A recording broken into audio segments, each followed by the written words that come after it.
যুগ নদী পার হতে হতে ভাবতে লাগলো যামিনীর কেন কোনো শব্দও সে শুনতে পাচ্ছে না।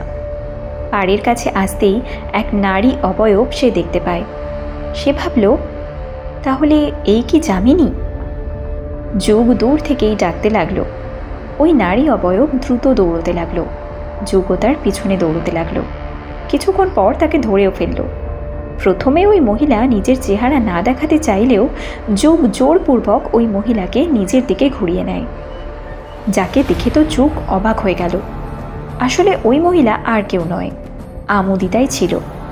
আমোদিতা কেন এসেছে সেখানে যুগ সেটা জিজ্ঞেস করলে সে জানায় সে পায়চারি করতে বেরিয়েছে, কারণ তার ঘুম আসছিল না।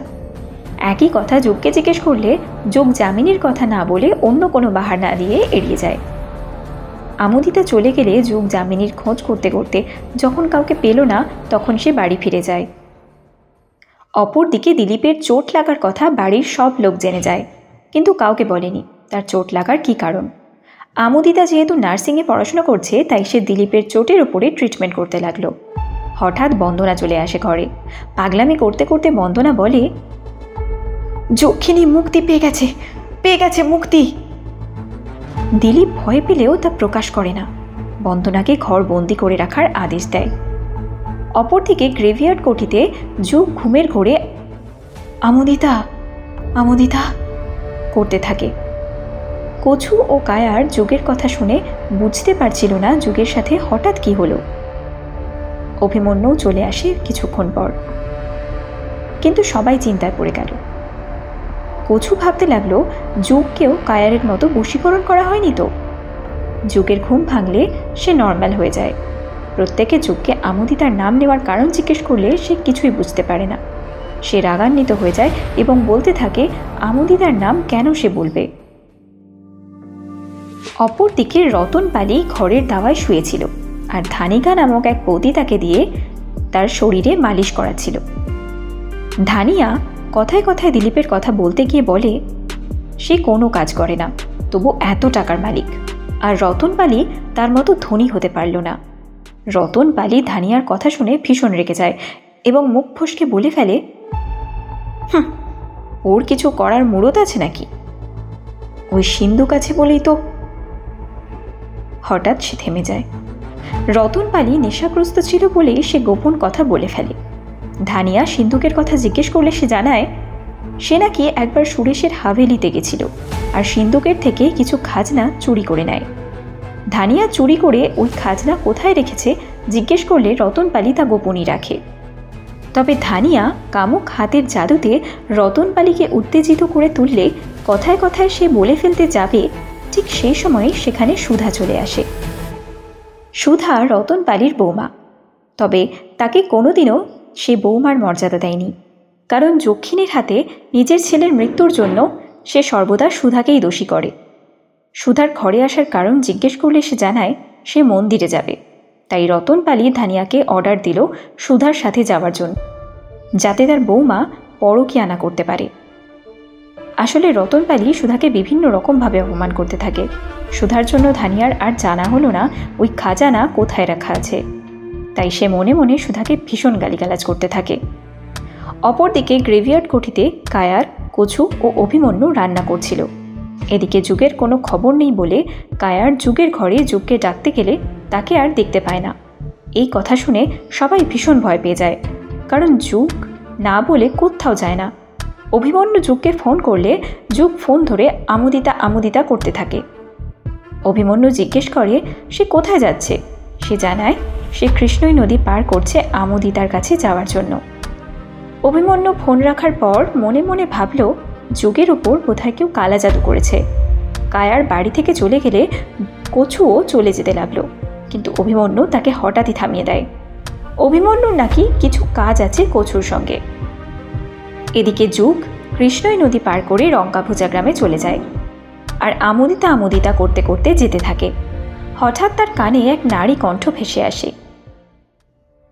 যুগবাবু, ও যুগবাবু, আমাকে বাঁচাও। এই কণ্ঠ শোনা মাত্রই সে যেন আমোদিতার কথা ভুলে যায়। সে ভুলে যায় কি করে রঙ্কাভুজা গ্রামে চলে এসেছে সে। যুগ কিছুই মনে করতে পারছিল না। হঠাৎ তার কানে পুনরায় ওই নারী কণ্ঠ ভেসে এলো, যুগবাবু, ও যুগবাবু, আমাকে বাঁচাও। যুগ সাথে সাথে যামিনীকে খুঁজতে থাকে। সে মনে করে যামিনী মনে হয় লুকিয়ে আছে, তাই সে খুঁজতে থাকে চারপাশে। যামিনীকে খুঁজতে খুঁজতে হঠাৎ তার হেঁচকি ওঠে, আর সে ভুলে যায় সে যামিনীকে খুঁজছিল। আবার সে আমোদিতা আমোদিতা করতে থাকে। এদিকে হাভেলিতে আমোদিতা আয়নার সামনে বসে সাজছিল। ঠিক সেই সময় ঘরের দরজায় টোকা পড়ল। রজনী আমোদিতাকে দরজা খোলার কথা বললে রজনী নিচে নেমে হাভেলির মেন দরজা খুলেই বন্ধ করে দেয়। রজনী তা দেখতে পেলে আমোদিতাকে জিজ্ঞেস করে দরজা বন্ধ করার কারণটা কি, বাইরে কে আছে? আমোদিতা লজ্জা লজ্জা মুখ নিয়ে বলল, যুগবাবু এসেছে। রজনীর বকাতে বাঁধে আমোদিতা দরজা খুলে দেয়। এরপর আমোদিতা যুগকে নিয়ে বাইরে বেরিয়ে আসে। আমোদিতা যুগকে নিয়ে কোথায় যাবে তা বুঝতে পারছিল না। হঠাৎ তার মাথায় এলো হাভেলির পিছনে গোয়াল ঘরে সে যুগকে নিয়ে যাবে। অপরদিকে অভিমন্যু কছুকে কিছু দ্রব্য কেনার কথা বলে এবং তাকে কিছু কাজ করার কথা জানায়। এদিকে যুগ ও আমোদিতা গোয়াল ঘরে চলে আসে। চারপাশে গোবরের গন্ধ, যার জন্য তারা থাকতে পারছিল না সেখানে, তাই তারা গোয়াল ঘরের সামনে থাকা কুঁড়ে ঘরে চলে আসে। আমোদিতা ও যুগ সেদিকে গিয়ে দরজা বন্ধ করে দেয় ভেতর থেকে। এরপর আমোদিতা চেপে যুগকে জড়িয়ে ধরে। যুগও তাকে জড়িয়ে ধরল। দুজনের নাক থেকে দ্রুত নিঃশ্বাসের শব্দ পাওয়া গেল। দুজনের শরীর যেন উষ্ণ হয়ে যায়। যুগের কপাল যেন ঘরমাক্ত হয়ে পড়ে। ধীরে ধীরে তারা আরও কাছাকাছি চলে আসে। যুগ নিজেই নিজের টি শার্ট খুলে ফেলে। এক ধাক্কায় ঘরের কাদায় ফেলে দেয় আমোদিতাকে। এই প্রথমবার যুগ আমোদিতার দিকে কামুক নজরে তাকিয়েছিল। তারা একে অপরের ঠোঁটের সাথে সংযোগ স্থাপন করতে যাবে, ঠিক তখনই দরজায় টোকা পড়ে। আমোদিতা দ্রুত যুগকে ঠেলা মেরে দূরে সরিয়ে দিয়ে দরজার ফুটো দিয়ে বাইরে দেখলে সে দেখতে পায় বাইরে তার বাবা সুরেশ ও বল্লু কাকা দাঁড়িয়ে আছে। যুগের মাথা তো কাজ করছিল না, কারণ সে বশীকরণে আবদ্ধ ছিল। এদিকে আমোদিতা চিন্তায় পড়ে যায় যে সে তখন কি করবে। এদিকে দ্রুত জোরে জোরে দরজায় টোকা পড়তে থাকে দরজা খোলার জন্য। আমোদিতা দেখতে পায় ঘরের ছাদে কিছুটা অংশ খোলা রয়েছে।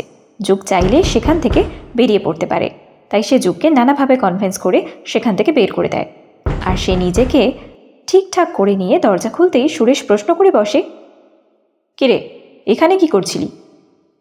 আমোদিতা বাহানা দিয়ে জানায় যে সে এখানে ড্রেস চেঞ্জ করতে এসেছিল, কিন্তু সুরেশ বেশ কিছু প্রশ্ন করে।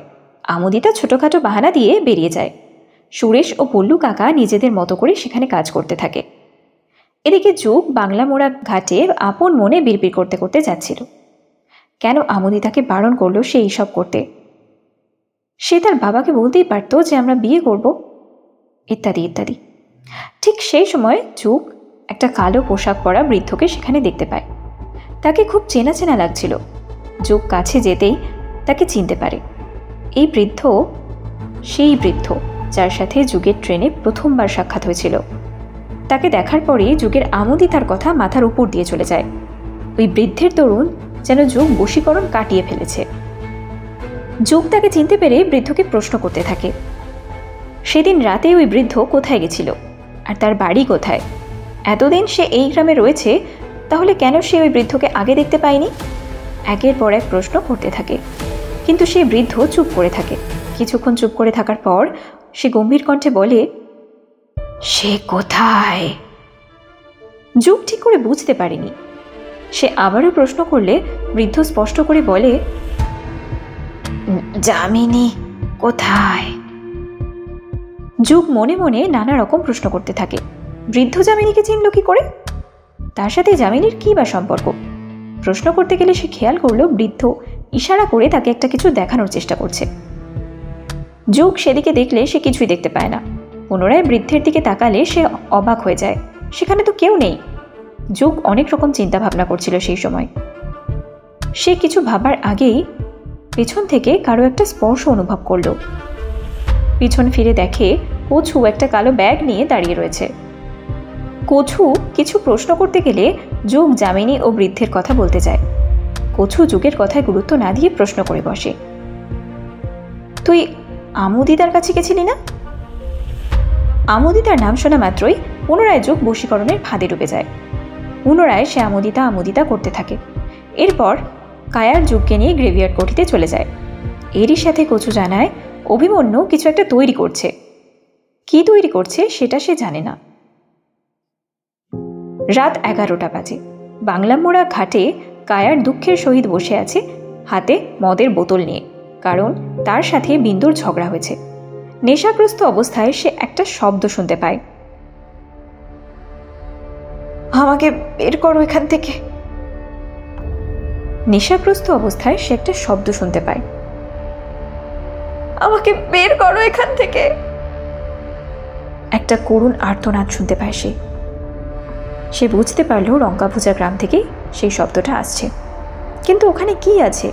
কাউকেও তো দেখা যাচ্ছে না। তাহলে আওয়াজটা আসছে কোথা থেকে? যুগকে তাহলে আমোদিতা বিয়ে করতে পারবে? আর ওই বৃদ্ধই বা কে ছিল? যামিনীর সাথে ওই বৃদ্ধের সম্পর্কটাই বা কি? এদিকে যামিনী কি যক্ষিণী? অনেক রকম প্রশ্ন হয়তো আপনাদের মনে আসছে। সমস্ত প্রশ্নের উত্তর পেতে শুনতে থাকুন যক্ষিণী পর্ব।